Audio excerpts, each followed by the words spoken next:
time for us to get into the health segment. And today we're going to be having a very interesting conversation about fertility. This time we're going to be talking about men and male fertility and all that we need to know about it. All right, so this segment has been sponsored. It's been sponsored by the Farmers Market. Of course, the Farmers Market, 100% hygienic and farm fresh. All right. Good morning, Dr. Kelvin. How are you this morning? Very well, David. How are you? I'm very well. Fantastic to have you here today. It's good to be here. Yeah. And this conversation.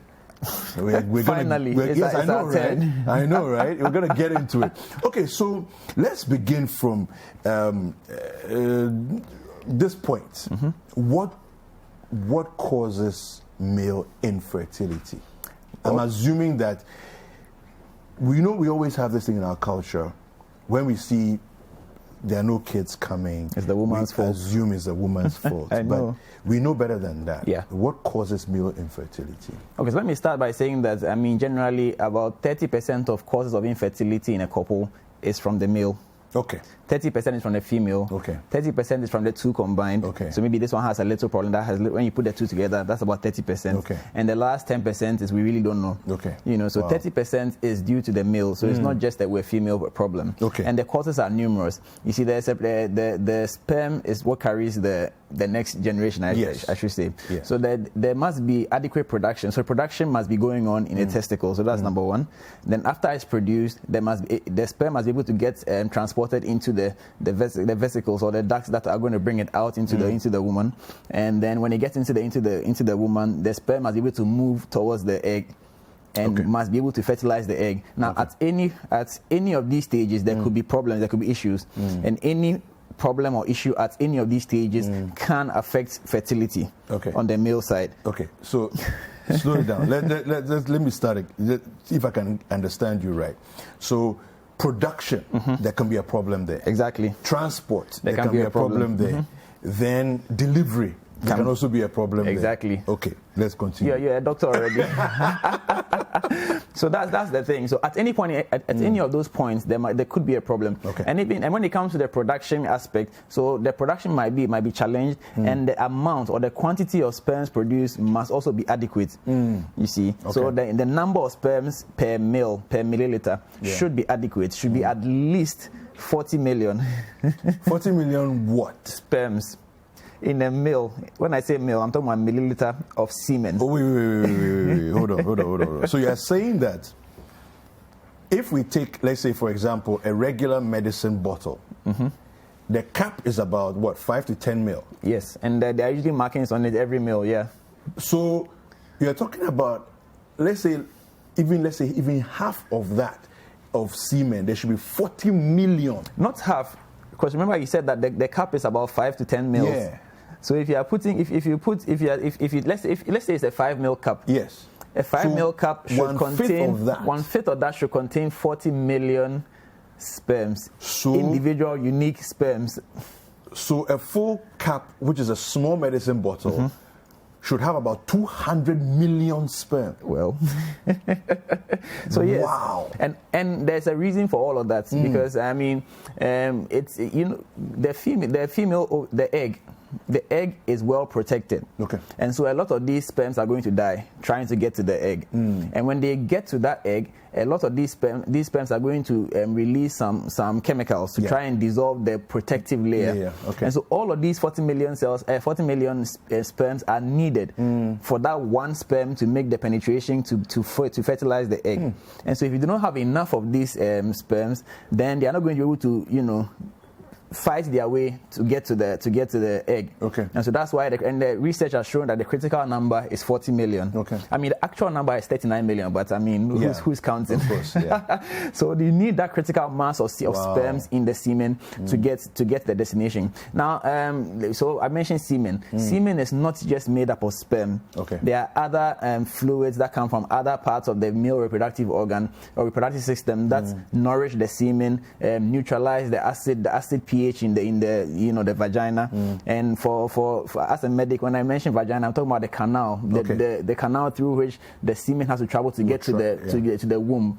That's the vagina, and that area is acidic, and this acid must be neutralized by the semen, the fluids in the semen, so that the sperms are not killed. The acid pH is there to protect the female, the woman, from bacteria and other germs. But obviously the woman also wants the sperm to go and fertilize the egg, so there must be some protection for the semen. And so all these stages can be challenging, because if the woman's pH is a bit too high, it could end up killing all the sperms. And so for male infertility, a lot of these issues are reversible. Some of them are not reversible. And so we just have to you just have to get yourself checked and find out what is causing your problem. But of course, it begins with you accepting that there could be a problem with you, the man. It's not always the woman who's at fault when it comes to fertility issues. So let's assume the man has accepted there's a problem with me. He goes and gets checked. What are some of the things that are reversible? And then let's talk about those that are not reversible. So, for instance, so one of the commonest causes of male infertility or challenges with male fertility is something we call varicocele. And this is a treatable thing. And varicocele is described as a bag of worms.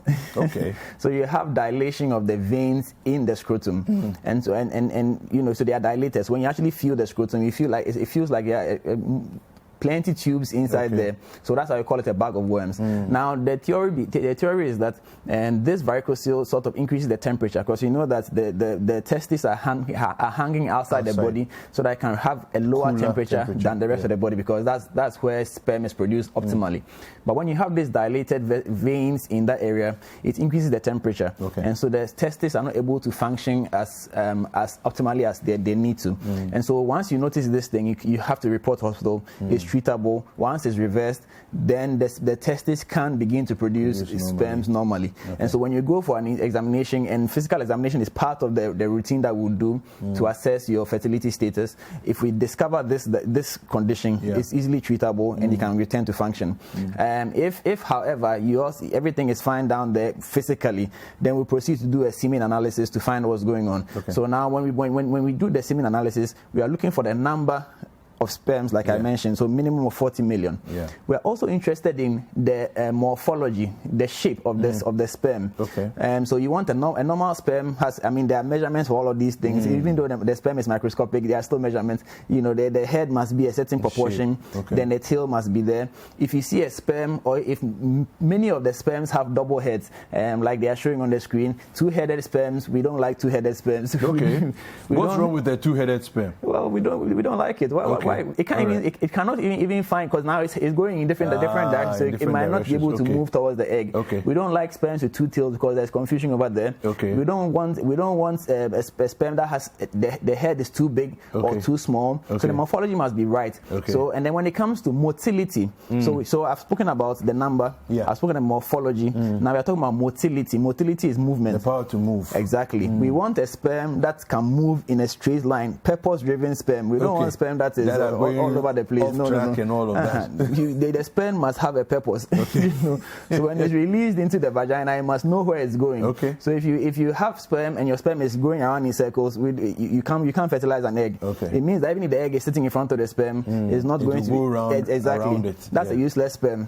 So you must have majority of your sperm. Of course, now don't get me wrong. Almost everybody, if we did a semen analysis on every gentleman walking in the street, you'd have some sperm that have double heads or double tails and all of that. But what proportion of your sperms have those things?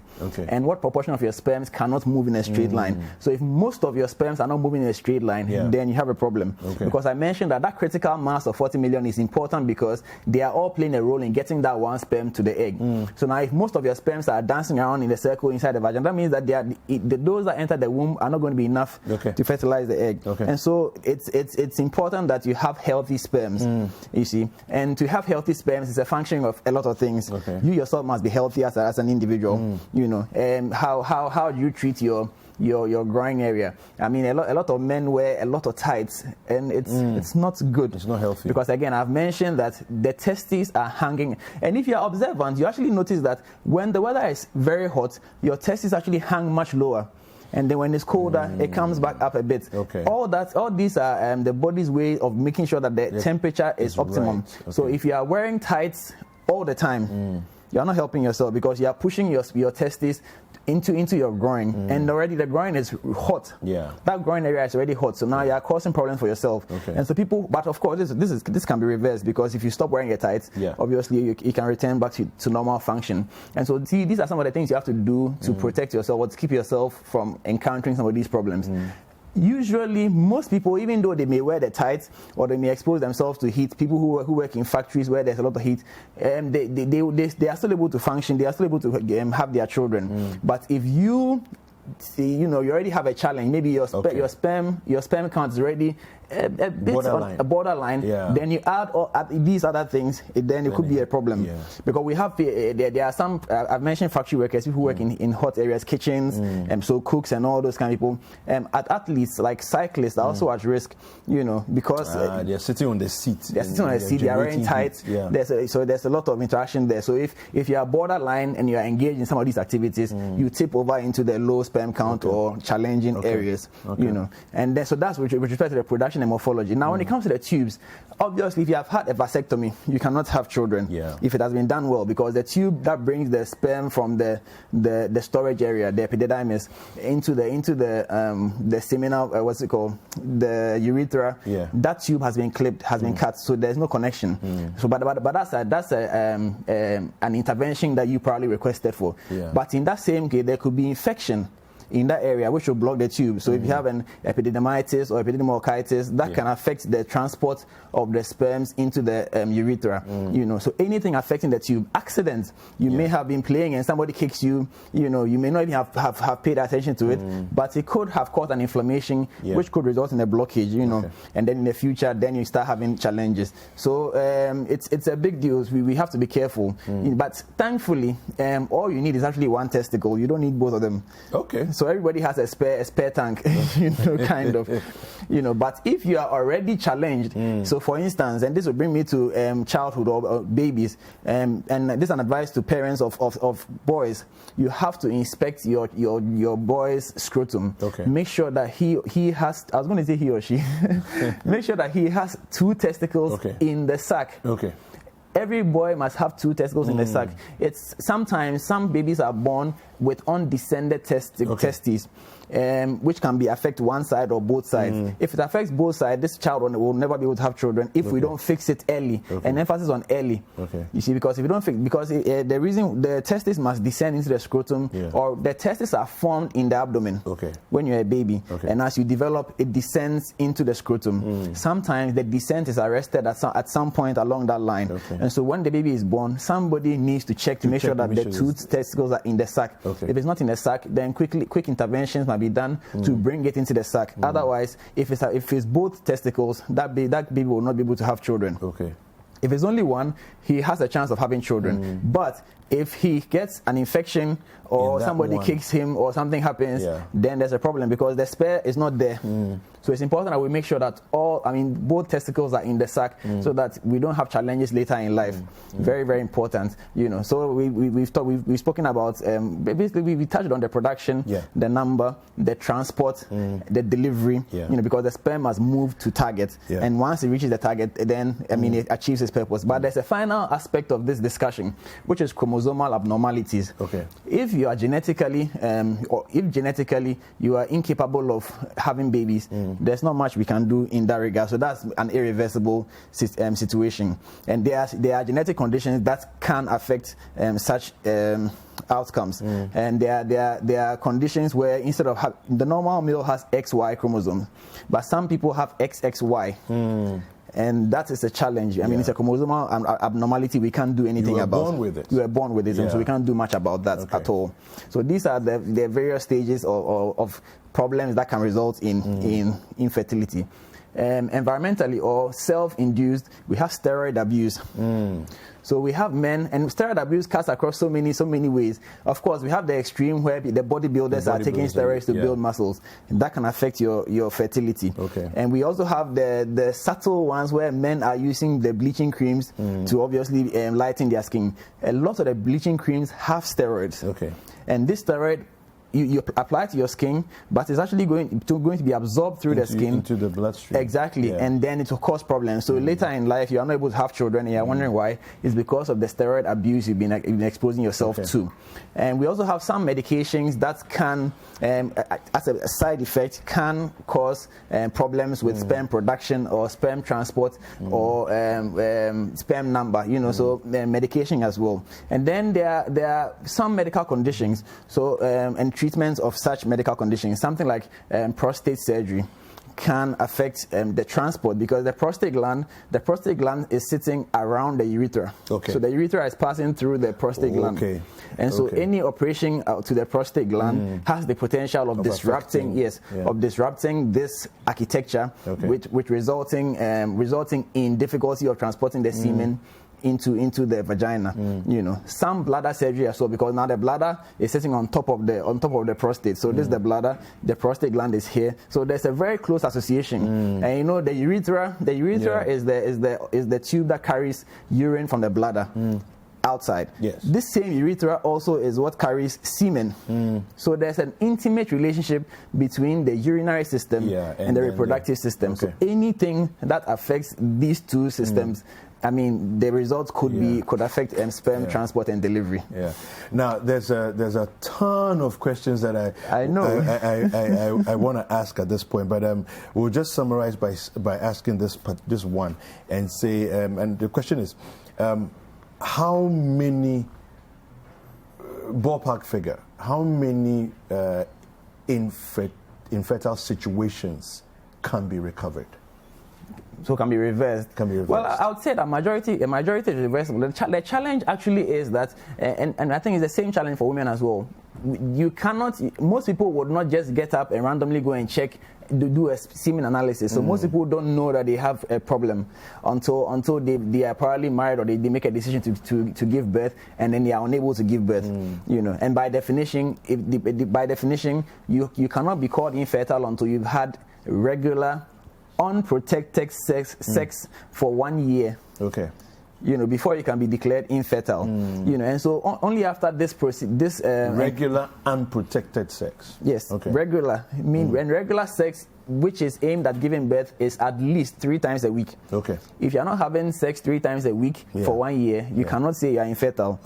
Because no one can declare you infertile if you've not been having sex 3 times a week regularly, and it has to be unprotected, because I've personally, this is in the textbook, unprotected, but I've personally had an encounter with a couple who were trying to have children where the woman was on birth control pills, and you were wondering what is going on.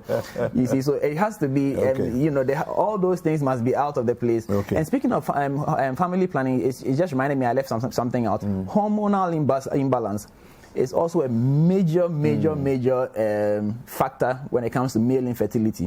If you don't have enough testosterone, or you don't have a balance between testosterone and the other hormones that regulate your production of sperms and delivery, then you cannot have. So hormonal imbalance. So when you come in with such a situation, they will do a semen analysis. They also do a hormonal assay to find out what is going on with you. Fantastic.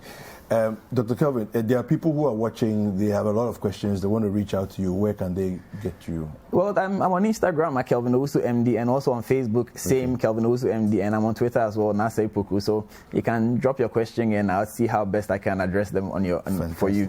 Fantastic. We've been speaking with Dr. Kelvin Owusu, who is the MD of Optimal Care Diagnostics. Hi there. We hope you enjoyed the show. Make sure to subscribe, like, comment, and share with your friends. This is Breakfast Daily on Citi TV. Join the Breakfast Daily team Monday through Fridays from 7:30 a.m. to 10. Join us for breakfast daily, only on Citi TV.